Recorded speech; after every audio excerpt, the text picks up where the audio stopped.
भूत प्रेतों की मौजूदगी को सिर्फ वही बता सकते हैं जिन्होंने उन्हें या तो खुद देखा हो या फिर उन्हें महसूस किया हो। आज की एक खौफनाक कहानी सन 1992 की है। विक्रम नाम का एक आदमी अपने परिवार के साथ गांव में रहता था। विक्रम के पिताजी खेती करके गृहस्थी चलाया करते थे, लेकिन अब उनके भी घुटनों में दर्द होने लग गया था। विक्रम की एक पत्नी भी थी जो उससे कहती थी कि तुम शहर जाके कुछ काम क्यों नहीं करते, घर में पैसों की कितनी किल्लत है। क्योंकि विक्रम ने उस जमाने में बीए पास कर रखा था, इसलिए उसने कहा कि मैं शहर जाकर के कोई काम ढूंढता हूँ और अगर मुझे अच्छी नौकरी लग गई तो मैं वहीं से पैसे भेजूंगा। ये खेती किसानी मुझसे नहीं होगी। परिवार वालों को भी लगा कि विक्रम की बात बिल्कुल सही है। आखिर विक्रम की पढ़ाई किस दिन काम आएगी, और सभी ने विक्रम को खुशी खुशी शहर के लिए विदा कर दिया। ये वक्त था 1992 का, जिसमें कोई भी मोबाइल फोन नहीं हुआ करता था। इसलिए विक्रम अपने परिवार वालों के लिए हर 15 दिनों में चिट्ठी लिखा करता था। कई महीनों तक विक्रम अपने परिवार और अपनी पत्नी को चिट्ठी लिख करके उनसे हाल समाचार जान लिया करता था और उन्हें मनी ऑर्डर के थ्रू पैसे भी भिजवाता था। लेकिन फिर एक दिन विक्रम ने अपने परिवार वालों को एक चिट्ठी लिखी जिसका कि जवाब 10 से 15 दिनों में आ जाना चाहिए, लेकिन पूरे 25 दिनों के बाद भी जवाब नहीं आता है।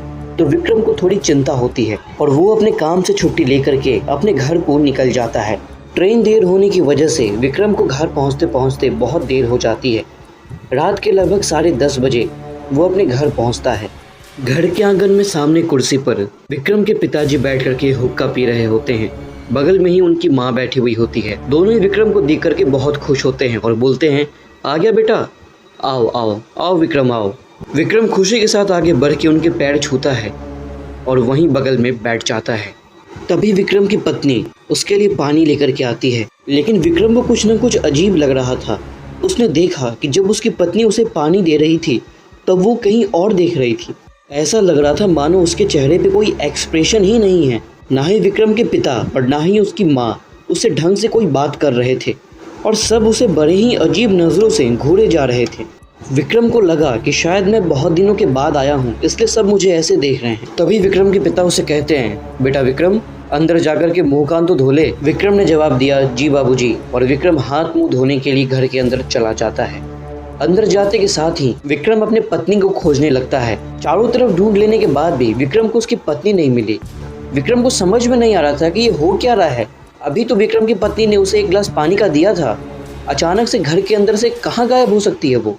विक्रम ऐसा सोच ही रहा होता है कि तभी दीवार पे उसे उसकी पत्नी की एक परछाई दिखाई देती है और उसकी पत्नी बोलती है, भाग जाओ यहाँ से विक्रम, भाग जाओ, यहाँ कोई भी जिंदा नहीं है, मैं भी नहीं। रिश्ता तभी तक होता है जब तक शरीर होता है। विक्रम के इतना सुनते ही हाथ पैर कांपने लग जाते हैं और वो दौड़ करके घर के बाहर भागता है। तभी उसके पिताजी उसे आवाज़ देते हैं, बेटा विक्रम, क्या हुआ, कहाँ जा रहे हो। उनकी आवाज़ में इस तरह के बदलाव को देख करके विक्रम का यकीन और भी गहरा जाता है और किसी तरह भागते दौड़ते वो अपने गांव के बाहर दूसरे गांव में जाकर के बेहोश हो जाता है। बगल वाले गांव के लोग विक्रम को देखते ही पहचान जाते हैं और उसे उठा करके बैठाते हैं। बगल वाले गांव के लोग विक्रम को बताते हैं कि विक्रम के गांव में हैजा नाम की महामारी फैली थी, जिसमें आधे ज़्यादा गांव वालों की जान चली गई और दुर्भाग्यवश इस लाइलाज बीमारी की वजह से विक्रम, तुम्हारे भी परिवार के सभी लोगों की मौत हो गई। विक्रम इतना सुनते ही फूट फूट कर रोने लग गया। बगल वाले गांव के लोगों ने विक्रम से कहा कि आज की रात तुम हमारे यहाँ ही रुक जाओ, कल तुम अपने शहर के लिए निकल जाना। लेकिन विक्रम इतना ज़्यादा डरा हुआ था कि उसे अब किसी पे भी भरोसा नहीं था।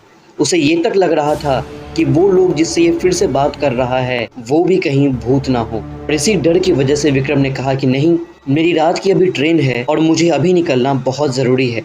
विक्रम ने तो अपने गांव के उस घर को उसी समय छोड़ दिया, लेकिन आज 31 साल के बाद भी उस घर से चीखने और चिल्लाने की आवाज़ें आती हैं।